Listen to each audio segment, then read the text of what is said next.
मित्रांनो, Sangeeta digital service या channel मध्ये तुम्हा सर्वांचं स्वागत करते। तर नेहमीप्रमाणे आज मी तुमच्यासाठी खूप छान आणि सुंदर असा व्हिडिओ घेऊन आलेले आहे। तर ते तुम्हाला नक्की आवडेल अशी मी आशा करते। तर आजचा व्हिडिओ आपला आहे डिजिटल मार्केटिंग संदर्भातच आहे, पण थोडासा वेगळा आहे। जेव्हा आपण रोजचा व्हिडिओ बनवत असतो त्याच्यामध्ये कसं असतं की इंस्टाग्राम आहे, फेसबुक आहे, कॅनवा आहे किंवा इतर काही ऍप आहे, त्याचं मार्केटिंग कसं करायचं, पेज कसं बनवायचं, ग्राफिक कसं करायचं, या गोष्टी आपण वेळोवेळी शिकवत आलो। पण आता आपल्याला त्याच्या व्यतिरिक्त वेगळं काय शिकायचं आहे। मग आपण काय करणार? तर बघा, आजपर्यंत मी गुगलचा विषय हा माझ्या चॅनलवरती सांगितलेलाच नाही। तर आज मी तुमच्यासाठी खास गुगल माय बिझनेस रजिस्टर आणि गुगलचं जे मार्केटिंग करायचे त्याचा विषय मी तुमच्या समोर घेऊन आलेले आहे। तर आता गुगल माय बिझनेस रजिस्टर केल्यानंतर आपल्याला काय फायदा होतो? तर गुगल माय बिझनेस जो आहे ना, तो जर आपण गुगलला रजिस्टर केला तर जर कोणी आपल्या आजूबाजूला सर्च करत असेल, आता Sangeeta digital marketing near by, मग आता तो व्यक्ती अंधेरी मधला असेल, आता मी अंधेरी मध्ये राहते, तो व्यक्ती अंधेरी मधला असेल, तर त्या व्यक्तीला बरोबर ती माझी ऍडव्हर्टाइज त्याला ती प्रोफाईल शो होणार। तिथे माझा नंबर असणार, तिकडे माझं जे काही ग्राफिक्स वगैरे असणार, माझ्या डिजिटल विषयी माहिती असणार, मी किती वर्ष झाले काम करते, तर ह्या सगळ्या गोष्टी तिकडे आपल्या प्रोफाईलला सेव्ह असतात आणि तिकडे लोक ट्रस्ट करतात आणि ते आपल्याकडे येतात। मग त्याला म्हणतात गुगल माय बिझनेस रजिस्टर। पण त्याच्या व्यतिरिक्त अजून एक हे आहे की जे सर्च इंजिन एसईओ त्याला म्हणतात, शॉर्ट मध्ये एसईओ, तर गुगल एसईओ। आजकाल भरपूर लोक म्हणतात की गुगल एसईओ म्हणजे कुठेही त्या एरियात सर्च केलं तर ते फर्स्ट नंबरला आलं पाहिजे। तर मग ते एसईओ म्हणजे नेमकं काय, तर ते आज आपण आपल्या व्हिडिओमध्ये पाहणार आहोत।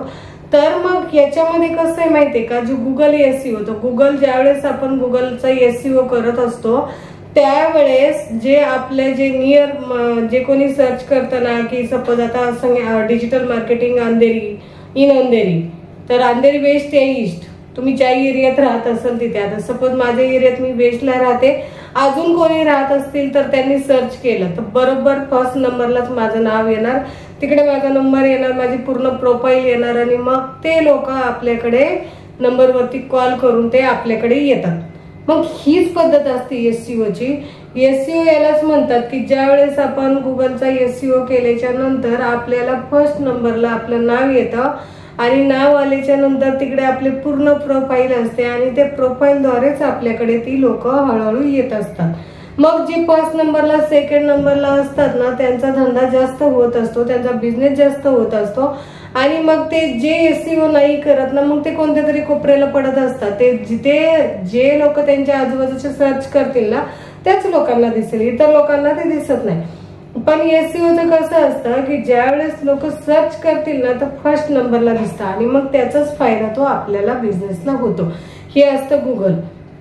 पण गुगल विषयी मी तुम्हाला अजूनही काही माहिती सांगते जी मला आतापर्यंत मी अनुभवलेली आहे आणि आतापर्यंत मी जेवढी माहिती करून घेतलेली आहे तेवढी माहिती मी आज तुम्हाला सांगते। गुगलचं असं आहे, जर तुम्ही एक नंबरवरती अकाउंट ओपन केलं, एक मेल आयडी यूज केली आणि त्याच मेल आयडी वरती जर तुम्ही रजिस्टर हे करत असाल, एक नंबर रजिस्टर केला आणि तुम्ही दुसरी मेल आयडी ओपन केली आणि त्याला परत तोच नंबर यूज केला, मोबाईल नंबर, तर मग ते रजिस्टर होत नाही, एकच रजिस्टर होतं, एका नंबरवरती एकच रजिस्टर होतं।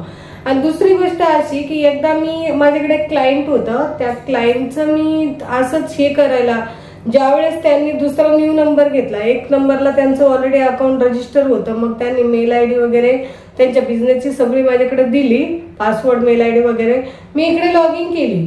पण ज्या वेळेस मी ती गुगलला लॉग इन केली ना त्यावेळेस माझ्या असं लक्षात आलं की त्याचा जो मोबाईल शो होतो ना, तर तो मोबाईल आपण जर तिथे एडिट करून नवीन मोबाईल टाकला ना तरी पण ते थोड्या दिवस तो नवीन मोबाईल रँक मध्ये जातो आणि नंतर परत तो जुना ओपन होतो, मग ते रिव्ह्यूला जातं ते कंटिन्यू। मग ते काय होतं माहितीये का, तिथे कुठेतरी आपलं ते नंबर मिस होत राहतो, नंबर जो आपल्याला नवीन टाकला ना। मग ते मित्रांनो असं नाही करायचं, कन्फर्म तुम्हाला ज्या नावाने अकाउंट ओपन करायचे ते नाव कन्फर्म ठेवायचं, सेकंड नंबर तुम्ही जी मेल आयडी यूज करता ती मेल आयडी कायमस्वरूपी यूज करायची. थर्ड नंबर जो पासवर्ड आहे तो आपण सपोज चेंज करू शकतो गुगलचा, त्याचा नो इश्यू. तर चौथा नंबर असा आहे की जो आपला मोबाईल नंबर आहे तो लास्ट पर्यंत तोच ठेवा. जर तुम्ही नवीन एखाद्या स्वतःच्या पर्सनल नंबरवरती ओपन करताय आणि तिकडे मग तुम्ही बिझनेस नंबर लावताय मग ते नाही चालत, कारण गुगल हे खूप स्ट्रिक्ट आहे. गुगलवरती जवळपास 99-100% लोक हे ट्रस्ट करतात. मग ते ट्रस्ट करतात, मग ते असेच थोडे ना की गुगल आपल्याला टाइमपास म्हणून गुगल हे आपले कारवाई करू शकतं जर आपण काही खोटं हे करत असाल. त्याच्यासाठी ज्यावेळेस आपण गुगल माय रजिस्टर करत असतो त्याच्यासाठी ते आपल्याला कॅमेऱ्यासमोर बसून स्कॅन करायला लावतं.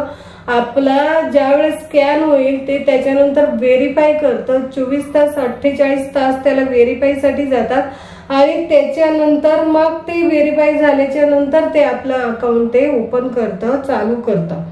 मग त्याच्यानंतर सर्च केल्यानंतर लोकांना दिसतं. ते असं नाही दिसत की असं तर मग कोणी उठलं गुगलला जाऊन काय पण उद्योग करेल. तसं इंस्टाग्राम फेसबुकचं कसं आहे माहितीये का, जर एक अकाउंट बॅन झालं किंवा ब्लॉक झालं ठीक आहे काही हरकत नाही.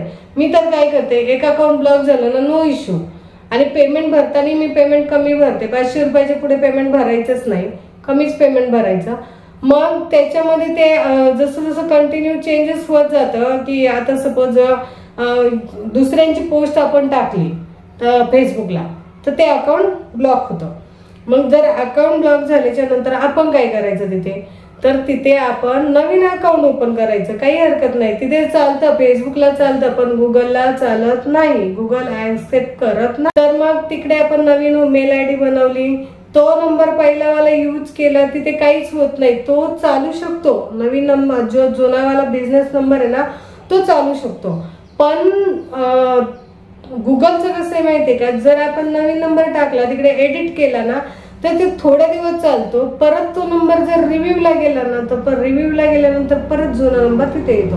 पण फेसबुकचं तसं नसतं. फेसबुकचा आपण जो नंबर टाकेल, सपोज आता एका अकाउंटला एक नंबर होता, ते अकाउंट ब्लॉक झालं, परत आपण दुसऱ्या अकाउंटला तोच नंबर यूज केला तर मग त्याला काही इश्यू येत नाही, त्याला काहीच प्रॉब्लेम येत नाही.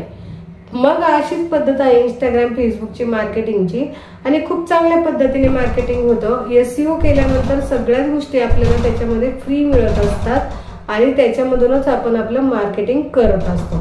तर मित्रांनो, तुम्हाला आजच्या ह्या गुगल SEOचा व्हिडिओ कसा वाटला ना मला कमेंट करून जरूर कळवा. आणि तुम्हाला अजूनही असे काही डिजिटल मार्केटिंग विषयी काही माहिती हवी असेल तर मला कळवा. चला मित्रांनो, तुम्हाला जर आजचा व्हिडिओ आवडला असेल तर चॅनलला लाईक, सबस्क्राईब आणि शेअर करायला विसरू नका.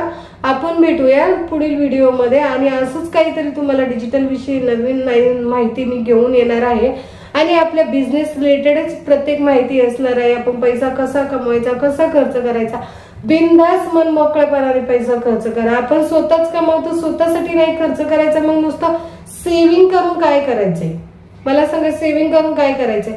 मग आपण सेव्हिंग केलंच पाहिजे, नाही काही असं माझं म्हणणं नाही पैसा सेव्हिंग नका करू, पैसा सेव्हिंग केला पाहिजे, पण जेवढा हवा तेवढा आपण खर्चही केला पाहिजे. आपण गाडी घेतली पाहिजे, बंगला घेतला पाहिजे.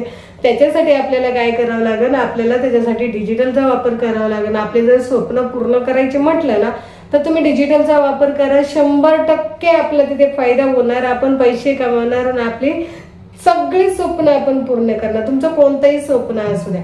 तर मित्रांनो, ह्या सगळ्या गोष्टी आहे लक्षात घ्या.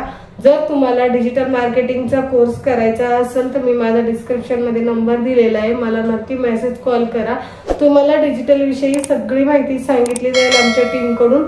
किंवा जर तुम्हाला कोर्स करायचा असेल, तुम्हाला शिकायचं असेल तर मी स्वतः शिकवते, तुम्ही शिकूही शकता. तर मित्रांनो, चला आता जास्त वेळ झाला तर मी अशीच तुम्हाला थोडक्यात नवीन व्हिडिओमध्ये नवीन काहीतरी माहिती तुम्हाला घेऊन येत जाईल. तोपर्यंत आपण चॅनलला सबस्क्राईब नक्की करून ठेवा. चला, बाय बाय.